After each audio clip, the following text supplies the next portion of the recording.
Hi pals, it's me, RD, they them pronouns only. I am exhausted. I am exhausted. My voice is neither here nor there. I need a bath. When I am filming this, it has been officially, I think, 2 days since the last showcase performance night, I think. I was like on the go for 4 days in a row. We had a 3-hour rehearsal on the Thursday, which was kind of actually a bit longer than that because of getting there, setting up, getting home, kind of vibes. Opening night on the Friday, again, which was quite a few extra hours of labour around the actual performing as well. And then the same again for Saturday. For the last performance night, I was also in town earlier that day to meet a friend of mine who I've never met in person, who came all the way from Edinburgh to come and see my show. And then on Sunday, I went to a fat clothes swap at the Quarry. I was basically there for many hours. So yeah, I don't know, I just kind of want to talk about the showcase a little bit because I'm honestly too exhausted right now to really even think about or go into any of my other video ideas. I don't have the capacity to do that at the moment. My capacity is sitting here very tired and telling you about the showcase. Yeah, leading up to the showcase, I was struggling to learn my lines for Romeo and Juliet. So I just chose to have the script on me. We put all of the pages in a book for me to use as a prop. Because of like how things just kind of went with the Queer Theatre Collective, a lot of our in-person time had to be spent on learning the songs, which, you know, it makes sense. And also a lot of the times we never really had the full like 10-ish people there. We usually would only have about half of the participants there every week, so it did make it a little bit difficult to run through things sometimes. I was also getting quite nervous about singing Drink With Me, which is a sort of a duet piece. We basically split the lines between two of us because like I had the solo at the end. I'm just so not used to being supported and followed by the accompanist, the pianist, that it took a lot of like arguing in my brain against the whole being afraid to do it wrong and to come in at the wrong time, because I really struggle with a lot of aspects of music and learning songs. I can't read music. I've tried to learn. It just doesn't go in, doesn't really make sense in my brain, so I kind of just vibe it out. And I learn by sound, and I just learn with a lyric sheet. It's kind of how it's always been as well. A lot of singing lessons tend to go that way rather than teaching you how to read music, because I had singing lessons for years when I was a child, but that was like never brought up. You know, might have been useful, but no, I guess not. Couldn't he be bothered? So yeah, I just had a lot of concerns about hesitating, but by opening night I kind of managed to overcome a lot of those brain worms, like the brain static, and just, yeah, I just went for it and I did it, and I did a good job. I'm proud of myself for what I managed to achieve. how comfortable I feel, again, with singing in a group as well as singing alone, or like singing in like a duet, those kinds of things. Obviously I can't really share a lot of those on here because of copyright related issues, but so yeah, Act 1 starts off with We've Got Work to Do from Firebringer, and I was Ducker. Then we had Science Fiction double feature from Rocky Horror Picture Show, which was a solo performed by Lily. Then we had Wicked Little Town from Hedwig and the Angry Inch that Josie sang. Funny Valentine from Babes in Arms, which was Andreas. Changing My Major from Fun Home, sang by Erin. Then my Romeo and Juliet piece, that was me, Josie, Lily and Dorian. That might be something I could share because obviously there's no copyright on Shakespeare, but I don't know how I necessarily feel about actually sharing that at the moment. But then we had Take Me or Leave Me from Rent, which was a duet that Lucas and Josie sang, and then we all sang Seasons of Love from Rent, which was a really nice song to sing actually, and I really did enjoy being sort of the lower bottom line vocals. We definitely chose a lot of songs with interesting lower vocal melodies. Like a lot of the times, the reason why people want to be the sopranos because it's the sort of the more fun melody to sing. So it was nice to have that for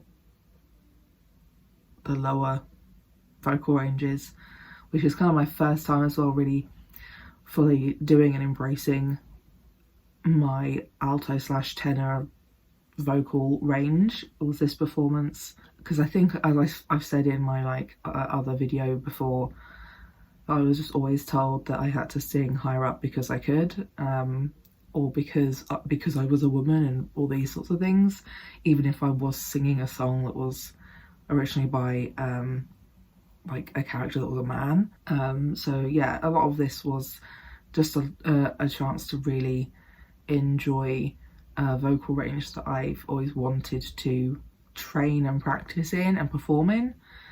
Act 2 we had Singing in the Rain by Andreas again. We then had a scene from Lysistrata that was Lucas, Andreas and Calliope.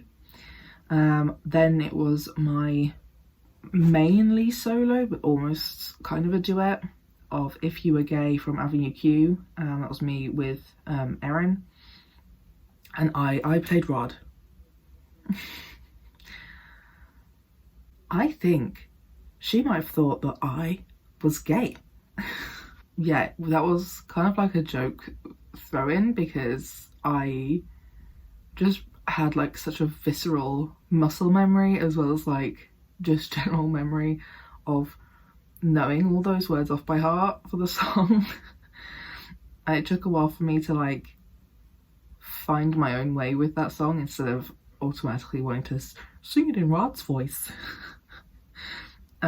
But yeah, that was really fun. It was also really challenging because it was a lot more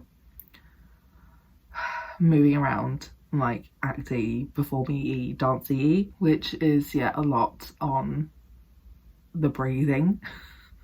Especially at the moment whilst I'm having issues with being more breathless when I exert myself a bit. Then we had a monologue from The Tempest by Calliope. A couple of original poems were read by Jordan. Then it was the duet of Drink With Me from Les Mis by me and Dorian. Yeah, it's a song that is a bunch of like Marius's mates with like two main sort of solo paragraphs. There's also a lot of other like chorally bits that other people in Les Mis do actually participate in, but instead we kind of just split the lines between us, so we sang a few bits together, which was quite nice.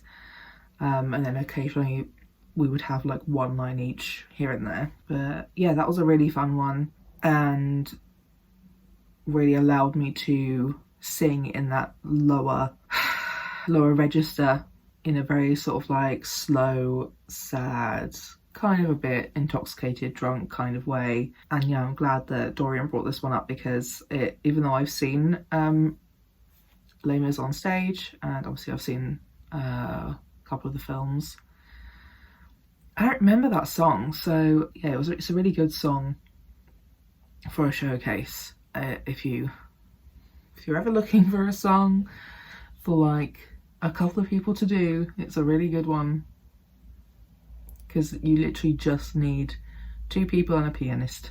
Then we had Ballad of Jane Doe from Ride the Cyclone, which was another one of Lily's solos. And then we did a full cast singing of 6, and it was sort of like the end remix version. And yeah, I made the programs. Again, I'll show you like the programs. I made the programs for this. I also made a little like, please tip the pianist, because he has donated mostly his time to us, and all he wanted in payment was to just cover his fees for staying for the 3 days for the actual performance. So if you would also like to tip Jack, there is his PayPal username. It wouldn't have been the same without him as well, because even though we haven't had loads and loads of practice with him, he has definitely been like a really beneficial person to be involved in the project for a lot of us.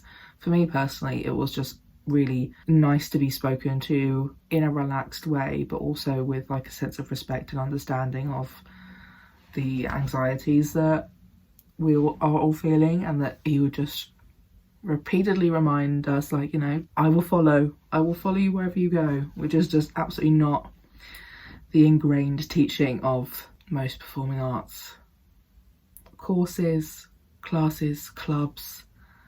It's a lot more strict and rigid, and a lot more pressure, whereas this definitely felt a lot more like, actually there are people here who will catch me. And yeah, I think just generally it's been a really great experience to go through. I'm very lucky with the people who were involved, and I think as well, like, I guess I can say this here too, because I don't think I've mentioned this, because I haven't really made many videos since this happened, but I'm officially one of the production team now, so I have more of like a leading organisational role. My main role will be the graphic design sort of element of things. I also organised photographers to come take photos of our rehearsal, which will help for both like word of mouth, but also if we apply for funding, it's helpful to have that kind of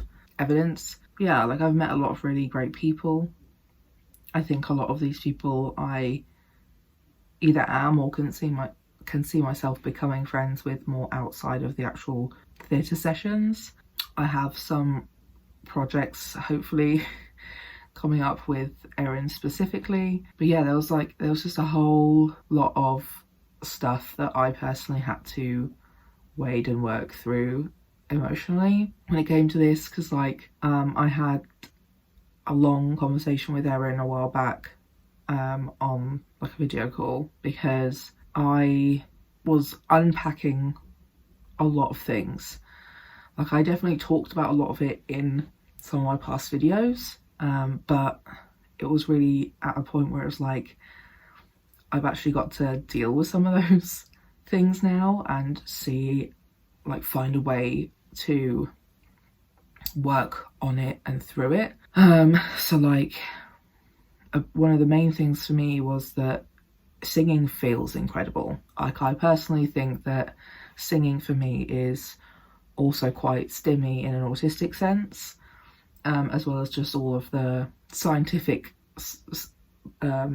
evidence that shows that singing is very beneficial just generally to your well-being, whether you're good at it or not. And because it felt so good, it was like one of the few things that would bring me such a strong sense of like euphoria and happiness, especially during this period of time where I'm not 100, but like I was really struggling with my mental well-being in that sort of last third of 2022, that every time, even just singing in my car, I would become quite overwhelmed with those positive emotions, that I would start or would cry, which affects the quality of your singing voice when it comes to performing, which then just gave me more anxieties of like, oh my god, am I just going to start crying on stage? So talking through those things and finding a few things that I could actually try to do to help that was really important. And I don't know if I would have quite like sped through that if it wasn't for that conversation with Erin, because after that I kind of just went for it the next time I went to one of the evening things. And whilst I still definitely feel that overwhelming positivity, but also like so much emotion, I'm gonna cry when I'm sort of alone, it didn't really happen when I was on stage. I don't know whether that's because I was in sort of like autopilot go go go mode, or because it's just something that I have overcome when it comes to performing. But yeah, it definitely reminded me of when I used to perform a lot more, like 10 plus years ago, that I kind of never really felt nerves in the same way as other people. Probably the autism, but I mean, most of the other people I'm around are autistic or neurodivergent in some sense, and a lot of them were experiencing nerves that I wasn't. Like, I think the only time I really felt nervous was the opening night, when it was coming up to my little like solo lines of Ducker in the Firebringer song, We Got Work to Do. And then maybe one moment as well in Romeo and Juliet that night too, because even though I had the lines in front of me, I feel like I just forgot the words. And like, I do feel very lucky as well actually that I did go with If You Were Gay, because I had already been practicing how to adapt my breathing for that song, because I really struggled feeling like I had no breath and I couldn't breathe, because like for a lot of people with nerves and or like doing a lot of dancing as well as the singing, you can kind of get all of your air sort of trapped up in here, and you really need to just go let it all out and start again and take smaller breaths. So I do feel really lucky and kind of pleased with myself I'd gone with that song, because I'd already been in the practice of acknowledging that that's what was happening in my body for that song, so I could manage it when that happened in other songs on the performance night, where other people maybe didn't get the chance to really do or think about that because we hadn't really discussed that. But yeah, it was wild, to be honest. And honestly, I think one of the biggest things that makes me really emotional about it, just generally, was that I had people, like friends who weren't in the theatre group, who wanted to come and see it and support me. And like, I don't think I've ever had friends who did that. Most of my friends were always either in theatre, so I was in the shows, or couldn't be bothered, never showed up, you know. Like, I don't remember the last time I had a friend ever show up to watch me perform since maybe I was 14. So the fact that, yeah, like, I had some local friends come to see me. I had my friend Annie, who lives in sort of like the Hampshire area, who also bullied like 6 or 7 other people to come as well. She brought her partner, she brought a couple of her friends, she got her sister to come, and her sister brought her boyfriend, like, and obviously the friend who travelled all the way from Edinburgh to come see it as well, who like made a pit stop at London, so to sort of break up the travel time, because it's one of my chronically ill friends that like we know each other online in like a chronic illness community space. Yeah, the fact that she travelled all the way from Edinburgh with her partner, came to see it, also hung out with me for a bit before the show, and then yeah, of course my mum came to see it.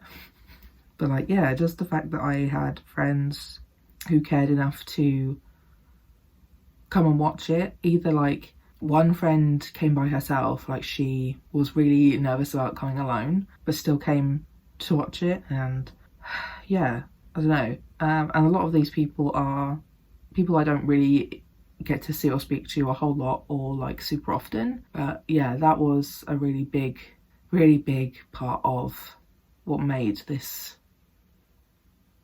really special and important to me, as well as the amazing people I got to do this with.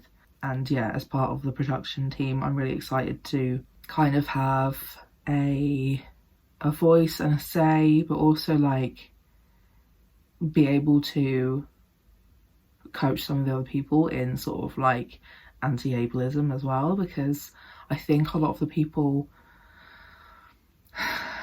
panicked because of a lot of the ableist standards that we're sort of like, we get shoved down our throats when we do mainstream performing arts. And having this space which is full of queer, trans, neurodivergent, disabled people, it's learning to break some of those rules and reclaim some of that like power and strength and autonomy without feeling guilty or like we're letting other people down.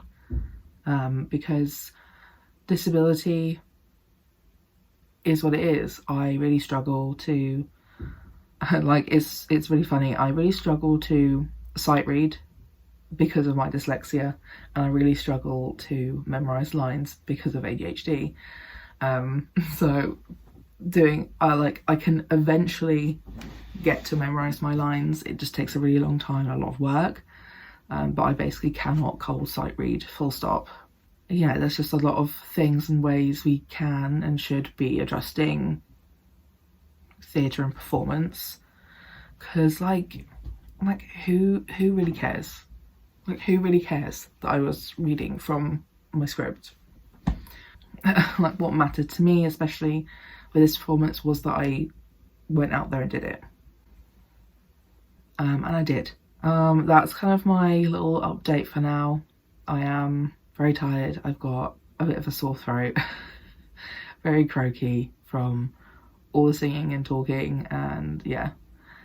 And I'm going to be trying to rest a lot this week physically. I have not been sleeping very well as well, and I have been in a lot of pain, both just my chronic pain that's out of control at the moment, as well as like extra pain from a lot of standing or overexerting myself with the performances. So it will be self-care week, but I hope this video is interesting. I hope that you want to keep hearing about this, because I definitely would like to continue talking about these things. And yeah, I will be here next week with some other video. I have no idea. Don't forget to like, comment and subscribe, and share the videos as well. I'm making my push for partner this year, so I've got to get to 1k subscribers and 4k watch hours this year.